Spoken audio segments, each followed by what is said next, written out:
오늘은 시작하기 전에 영어를 좀 해야 되겠습니다. 어떤 물건, 상품을 만들 때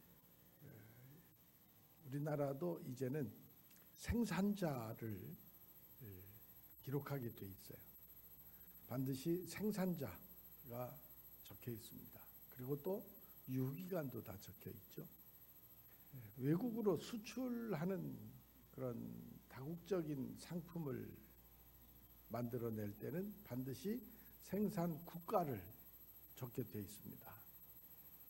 우리는 그동안 여러 가지 물건들을 어느 나라에서 만든 상품을 좋아하는가요? 여러분들 어느 나라 상품을 믿고 신뢰하고 좋아해요? 여기는 코리아, 여기는 자pan, 저기는 저머니, 코리아. 예. 그렇습니다. 옛날에는 메이드 인 자pan이 좋았어요. USA도 좋았고, 제가 어렸을 때 카메라 하면 독일 거 최고였어요. 그런 공구 같은 것들은 독일제를 매우 좋아했죠. 바뀌었습니다, 시대가. 지금은 세계에서 메이드 인 코리아를 아주 좋아해요. 그만큼 우리나라의 국력도 신장이 되었고 우리나라에서 만들어내는 상품도 외국 사람들이 믿어주는 그런 상품이 됐습니다. 메이드 인 코리아. 제가 이 얘기를 하려고 영어를 끄집어낸 건 아니죠. 끄집어내라? 어디서 많이 듣던 얘기 같네.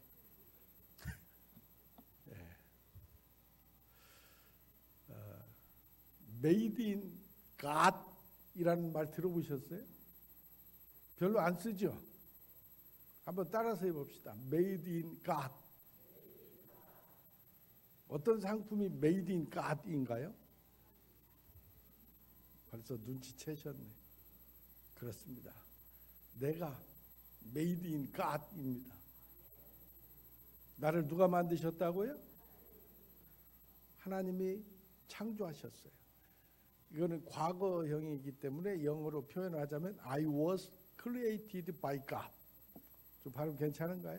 제가 영어 한다고 그랬잖아요. I was created by God. 나는 하나님에 의해서 창조되었습니다. 하나님이 만드셨다. I was made by God. 나는 하나님이 만드셨어요. 오늘 말씀의 제목이 뭔가요? 다 같이 시작. 이것도 영어로 표현을 해야 되겠죠. I am God's work. 나는 하나님이 만드셨다. I am was God's work. 여러분, 오늘 말씀의 제목입니다. 나는 하나님의 작품이다. 이게 이 하나님의 작품입니다라는 표현을 영어로 한다면 I am God's work. 하나님의 작품이다. 하나님이 만드신 거다. 그런 뜻입니다. 여러분, 나는 보통 사람이 아닙니다. 나는 하나님의 작품입니다. 믿으세요? 따라서 나는 하나님의 작품이다. 네. 그래서 나는 나를 항상 존중해야, 나를 존중히 여기셔야. 그리고 영적인 자부심도 꼭 가져야 돼요. 이것이 우리에게 없으면 안 됩니다. 어떤 사람이 참 할 일도 없는지 일생 동안 시간을 어떻게 보내는지 계산을 해봤어요. 평생 동안 염려하고 걱정하는 시간이 무려 22년에 해당돼요. 22년. 그 다음에 화내는데 7년을 썼어요. 분노하고 화를 내는데 7년을 허비합니다. 밥 먹는데 6년 걸렸어요. 밥 먹는 시간이 6년입니다. 그리고 밥 먹고 양치하는 시간이 600일이에요. 600일. 제가 무슨 얘기를 하려고 그러냐면 그럼 평생 활짝 웃는 시간이 며칠쯤 될까요? 네. 89일이라고 나왔습니다. 89일. 이게 우리가 활짝 웃는 시간이에요. 대다수의 많은 시간을 뭐 하는데 보냈어요? 염려하고 걱정하는데 대다수의 시간을 보냈습니다. 분노하고 화내는데 많은 시간을 보냈습니다. 이 통계가 맞는 것 같기도 해요. 우리의 지나온 삶을 돌아보면 그냥 걱정, 근심이 떠나갈 날이 없었습니다. 그리고 분노하고 또 실수하고 실패하고 그래서 안타까워하고 그랬던 시간이 참 많습니다. 그런데 우리는 살아가면서 내가 하나님의 작품인데 하나님이 나를 창조하셨고 하나님이 나를 지으셨는데 왜 내 인생이 이렇게 굴곡진 삶이 많고 어려움이 많을까 생각을 할 때가 있습니다. 우리 사람은요 누구나 다 실패를 겪습니다. 때로는 앞이 캄캄할 때가 있어요. 그리고 엄청난 절망이 나를 무릎을 꿇고 주저앉게 만듭니다. 어떤 때는 나를 죽이려고 하는 대적들이 끊임없이 몰려올 때도 있어요. 어떤 날은 내가 은혜를 베푼 사람한테 배신을 당하기도 하고 어떤 때는 정말 나와 가장 가까운 사람이 나를 힘들게 할 때가 있습니다. 생각해주는 척하면서 뒤에 가서 딴소리를 하면서 나를 힘들게 하죠. 나에게 꼭 이로운 화평을 주는 사람 같은데 뒤에서 불화를 일으키고 그런 일들을 우리가 많이 겪죠. 그럴 때마다 우리는 아파합니다. 오늘 시편 28편은 다윗의 시편입니다. 오늘 다윗의 시편을 읽어보면 다윗이 엄청난 고민을 하고 엄청난 그 시련을 겪고 있음을 시련의 한 복판에 있음을 대번에 짐작할 수 있습니다. 다윗도 하나님의 기름 부음을 받은 자인데 이렇게 어렵고 힘든 시절을 보냈습니다. 뭐라고 그랬어요? 1절 말씀. 자기 자신이 무덤에 들어가는 것 같은 그런 느낌을 받습니다. 이 다윗 하나님의 기름 부음을 받은 사람인데 다윗 곁에도 화평을 말하면서 마음으로는 독을 품는 사람들이 많이 있었어요. 자기를 죽이려고 하고 영모를 꾀해서 왕위를 찬탈하려고 하는 사람들이 많았습니다. 이런 모든 어려운 상황들을 극복하고 다윗은 역사상 가장 위대한 이스라엘의 성군이 되었습니다. 그것보다도 더 큰 영광은 메시아의 거룩한 계보의 조상이 됐습니다. 이렇게 힘든 상황은 하나님이 창조하신 우리들에게도 다 있어요. 늘 날마다 기쁜 일만 있고 좋은 일만 있으면 얼마나 좋겠습니까? 많은 우리 믿음의 사람들도 열심히 기도하고 믿음으로 사는 우리들에게도 고난과 시련은 찾아옵니다. 그때 그런 힘든 상황을 극복하고 삶의 위기를 축복의 기회로 만드는 비결이 오늘 말씀에 적혀 있어요. 저는 시편 28편을 시편 23편만큼 좋아합니다. 시편 23편은 시편 28편의 어떤 그 승화된 시편이라고 볼 수 있어요. 시편 23편은 하나님께 감사하고 하나님을 찬양하는 시지만 시편 28편은 엄청난 고난과 시련에서 하나님의 도움을 요청하는 시편이거든요. 이 시편을 보면서 우리의 삶에 찾아오는 여러 가지 어려움, 슬픔, 고난, 재난 이런 것들을 다윗처럼 이겨내는 저와 여러분들이 될 수 있기를 축복합니다. 간단히 얘기하려고 해요. 다윗이 이 인생의 위기를 어떻게 극복했는지 첫째, 오늘 말씀을 보면 다 답이 나옵니다. 첫째는 기도입니다. 기도밖에 없어요. 힘든 형편을 이겨내는 최선의 방법으로 기도를 사용합니다. 엄청난 시련과 무서운 고통을 다윗은 기도로 이겨냈어요. 뭐라고 그랬냐면 나는 나에게 기도가 없으면 자신은 시체와 같은 존재다 그랬습니다. 1절 말씀. 다윗은요 모든 한, 엄청난 그 한이 맺혔죠. 상처, 서름, 이거를 하나님께 기도로 풀어냈어요. 다윗은 한마디로 말하면 기도하는 사람이었습니다. 그 기도가 다윗을 양치기에서 성군 왕으로 만들었습니다. 성도 여러분, 기도하면요 길이 열리고 반전, 역전이 시작됩니다. 기도하면 무덤으로 내려가는 것 같았던 인생이 천국으로 올라가는 인생이 되는 것을 믿으시기를 바랍니다. 그렇게 다윗이 고백하잖아요. 기도하면 악한 사람들이 다 물러갑니다. 마음의 상처도 씻겨집니다. 기도하면 나를 위해서 하나님이 움직이기 시작합니다.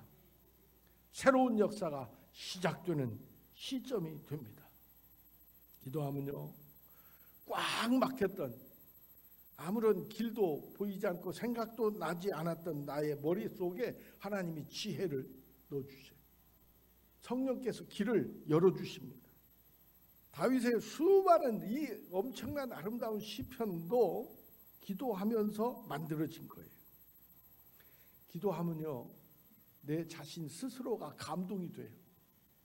감동이 됩니다. 그리고 남들도 감동하게 돼요. 그렇게 하나님은 나를 기도하는 사람으로 세워주십니다. 성도 여러분, 기도 이거는 아무리 강조해도 지나치지 않아요. 기도가 모든 문제의 열쇠입니다. 이 기도를 활용하세요. 능력 있는 기도를 드리려면 1절 말씀 보십시오. 여호와여 내가 주께 부르짖으오니 나의 반석이여 내게 귀를 막지 마소서. 주께서 내게 잠잠하시며 내가 무덤에 내려가는 자와 같을까 하나이다. 얼마나 기도하는지 아시겠죠? 간절히 부르짖어 기도한다고 그랬어요. 기도할 때 첫 번째 요소는 간절함이에요. 간절한 기도가 있어야 합니다.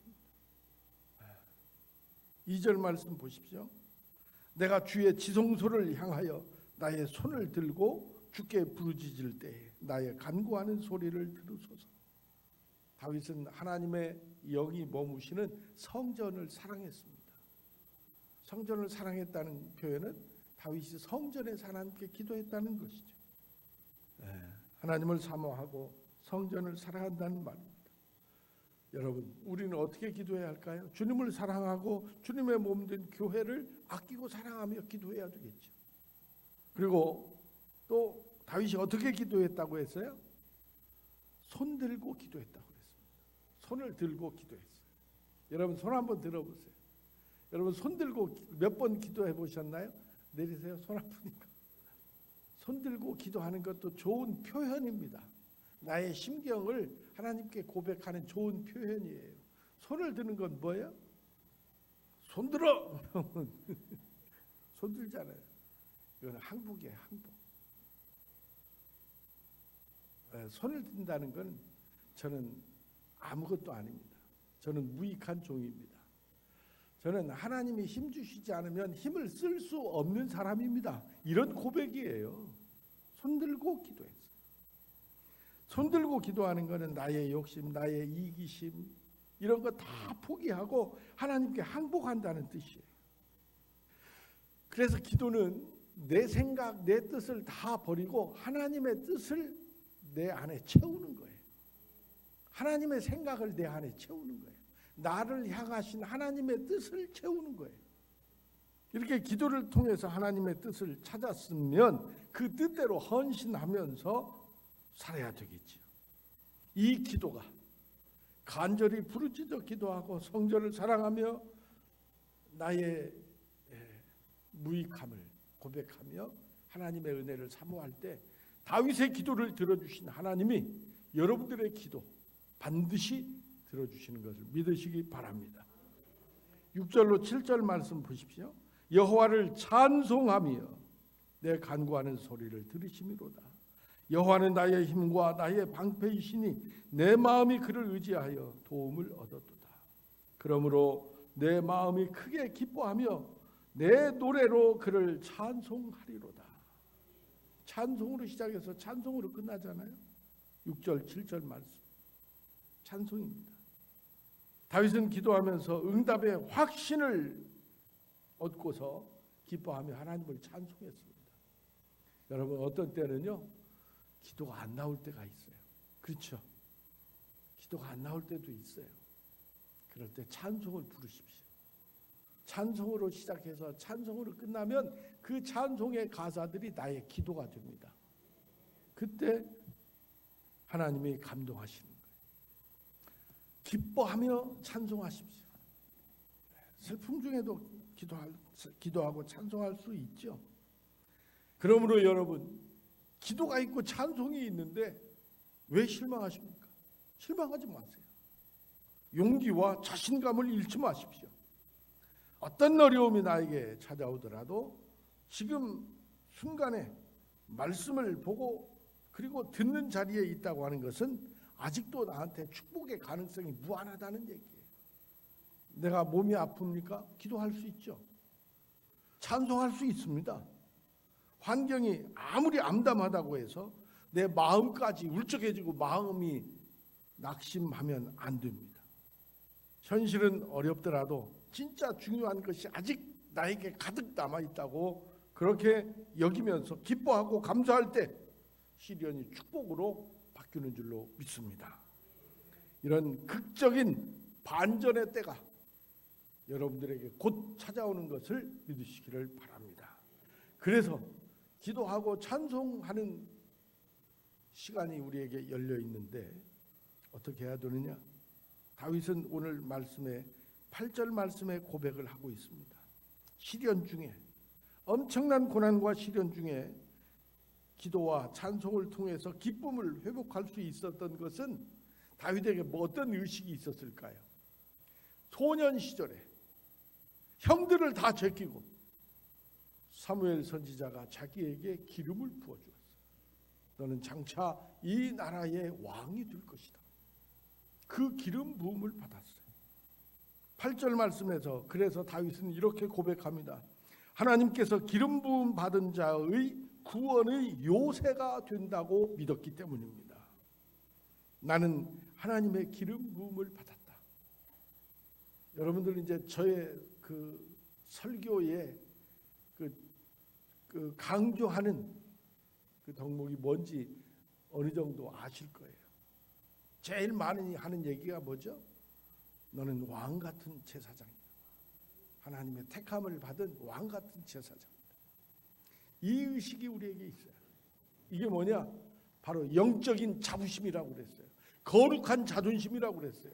이거 없으면 안 됩니다. 우리에게. 이 영적인 자긍심이 우리에게 꼭 있어야 돼요. 그래서 우리는 나를 항상 내가 존중히 여겨줘야 돼요. 성도에게는요, 세상에 막히는 힘이 많이 있죠. 그래서 나를 막아요. 가로막아요. 그러나 하나님이 나의 등 뒤에서 밀어주시는 힘이 더 큰 것을 꼭 기억하십시오. 하나님은 나의 등 뒤에서 나를 밀어주십니다. 하나님은 이미 나에게 필요한 사람도 다 예배해 놓으셨어요. 또 모든 필요한 거 다 예배해 놓으셨습니다. 내가 준비만 되면 하나님은 나에게 꼭 필요한 사람도 보내주실 것이고 돈이 없으면 돈도 돈 있는 사람이라도 붙여주실 것이고 다 만들어 주십니다. 믿음만 잃지 않으면 우리는 지금보다 훨씬 복된 삶을 살 수 있는 것을 믿으시기를 바랍니다. 지금 상황이 아무리 절망적이라도 괜찮아요. 상황이 끝난 것 같지만 하나님이 끝났다고 말씀하시기 전까지는 끝난 거 아니에요. 나의 끝은 뭐라고요? 이제 여러분들 아주 머리도 좋아지시고 영적인 그 실력도 많이 늘었어요. 딱 쩍하면 입 마시고 쿵 하면 담 넘어 호박 떨어지는 소리고 너무 잘하셔요. 맞습니다. 나의 절망, 나의 끝은 하나님의 시작이에요. 하나님이 끝났다고 하시기 전까지는 끝난 거 아니에요. 사탄이 나에게 주는 생각에 내가 잠식당하면 안 됩니다. 지면 안 됩니다. 마가복음 5장에 보면 12년 동안 혈루증을 앓던 여인이 나오잖아요. 이 여인은 예수님에 관한 얘기를 듣고 지금이 내가 나를 고칠 수 있는 절호의 기회라고 생각하면서 주님께 나가지만 엄청난 군중들 때문에 가냘픈 여인의 몸으로, 그리고 또 하혈을 하면 부정한 사람으로 사람들로부터 격리되는 위치에 있었죠. 감히 주님 앞에 나갈 수가 없었습니다. 잠깐 부정적인 생각이 들었겠지요. 그렇지만 지금은 나의 시간이 아니냐. 우리 주님이 나를 고쳐주시려고 우리 동네에 오신 거 아니냐. 지금 이때를 놓치면 안 된다 생각하면서 길을 쓰고 주님 곁에 갔습니다. 그렇지만 감히 앞으로는 나갈 수가 없었죠. 뒤로 겨우 접근할 수 있었고, 그리고 뒤로 가서 주님의 옷자락을 만졌어요. 그때, 바로 그때 극적인 치유의 역사가 나타났습니다. 예수님이 이 여인에게 뭐라고 말씀하셨어요? 여자야, 너의 믿음이 크도다. 내 믿음이 너를 구원하였느니라. 이 여인은 소원을 풀었습니다. 네. 이렇게 믿음이 능력의 원천이에요. 나의 믿음이 능력의 원천입니다. 그래서 나는 어떤 믿음을 가져야 할까요? 물론 첫째는 예수 내 구주죠. 이게 믿음이고, 그리고 나는 하나님의 사랑받는 자녀다. 나는 아까 처음에 영어로 말한 것처럼 나는 하나님이 창조하셨다. 하나님이 만드셨다. 나는 하나님의 작품이다. 이 의식이 우리에게 꼭 있어야 돼요.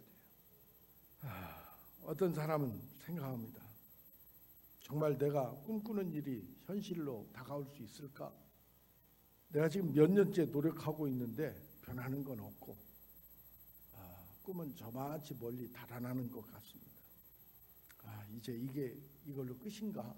여러 가지 생각이 들 때가 있겠죠. 성도 여러분, 그런 생각은 사탄이 몰래 갖다 주는 생각이에요.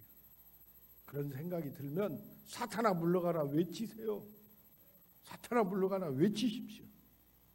이 혈루증을 앓던 여인처럼 몰래 주님 뒤로라도 다가가서 내가 주님의 옷자락을 만지는 심정으로 기도하고 찬송하십시오.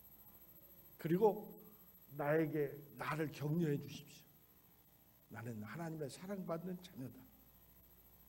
살면서 장벽이 가로막죠. 어려울 때가 있습니다. 그때 선포하세요. 나는 기름 부음을 받은 자다. 이 시련에 붙들려서 낙심하지 않고 나는 다시 일어서겠다. 나는 기뻐하겠다. 하나님이 나의 모든 상황을 다 보고 계시고 하나님이 통제하고 계신다. 그런 생각으로 마인드 컨트롤을 하십시오. 구약 성경에 에스더 왕비가 나오잖아요. 포로로 잡혀가서 그저 하층민으로 살아가는데 무슨 꿈이 있었겠어요. 이 에스더를 모르드게가 신앙 교육을 시킵니다. 너는 하나님의 뜻이 있어서 창조하셨다. 하나님의 뜻을 구해라. 끊임없이 에스더에게 믿음을 불어넣잖아요. 에스더야, 너는 얼마든지 큰일 할 수 있어. 하나님께서 너를 특별한 존재로 만드신 거야. 그 신앙 교육을 제대로 받고 에스더에게는 신앙이 자라요. 그래서 대페르시아 제국의 왕후가 됐습니다. 왕비가 됐습니다. 그리고 죽을 각오를 하고 왕에게 간청을 하잖아요. 이 에스더에게 믿음이 생겼기 때문에 결국은 바사 페르시아 왕국의 왕비가 되었고, 그 왕비로서 이스라엘 백성들을 대접을 받는, 그런 하층민에서 대접을 받는 백성들로 세우는 그런 엄청난 역할을 합니다. 성도 여러분, 하나님은요 큰 믿음을 가진 사람들을 통해서 일을 행하십니다. 강하고 약하고는 상관없어요. 하나님은 약한 자를 들어서 강한 자를 부끄럽게 하십니다. 천하고 멸시받고 없는 사람들을 통해서 있는 사람들을 패하시는 하나님이세요. 고린도전서 1장 2장을 읽어보십시오. 사랑하는 성도 여러분, 겉모습을 가꾸려 하지 마시고 내적인 아름다움을 가꾸십시오. 대적들이 끊임없이 나를 힘들게 할지라도 그런 거 신경 쓰지 말고 내 안에 신실한 믿음의 아름다움을 키워가십시오. 어떤 낙심되는 상황이 생기더라도 꿈과 비전은 절대 잃으면 안 됩니다. 꿈이 있어야 합니다. 시련이 나에게 있느냐 없느냐 하는 건 중요한 거 아니에요. 사람을 찾지 마시고 나 자신을 먼저 찾으세요. 내 자신을 찾으십시오. 남을 통해서 뭔가 이루려고 하지 말고 나를 통해서 내가 뭔가를 이룰 수 있는지를 찾으십시오.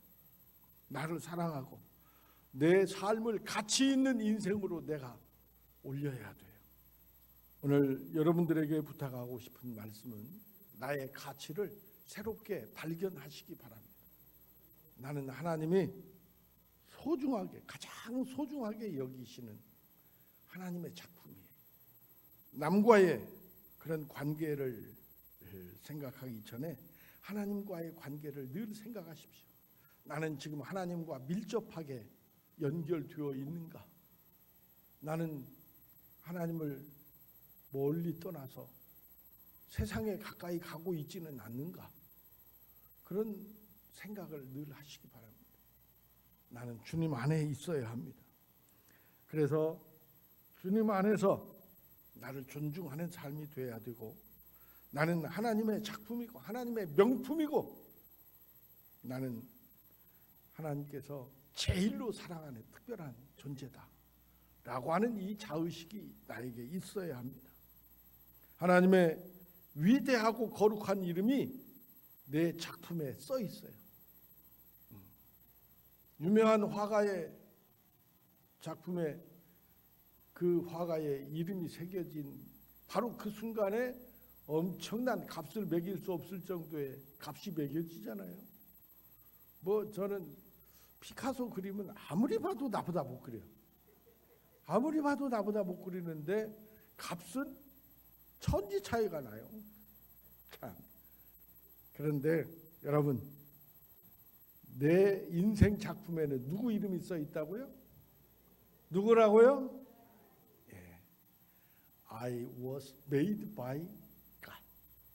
나는 하나님이 만드셨다. 하나님이 창조하셨다. 나는 하나님의 작품이다. 이 의식이 오늘 저와 여러분들에게 꽉 박히기를 축복합니다. 나는 기름 부음을 받았다. 나는 특별한 존재다. 앞으로 나의 때가, 나의 시간이 멋지게 올 것이다. 그렇게 생각하시기 바랍니다.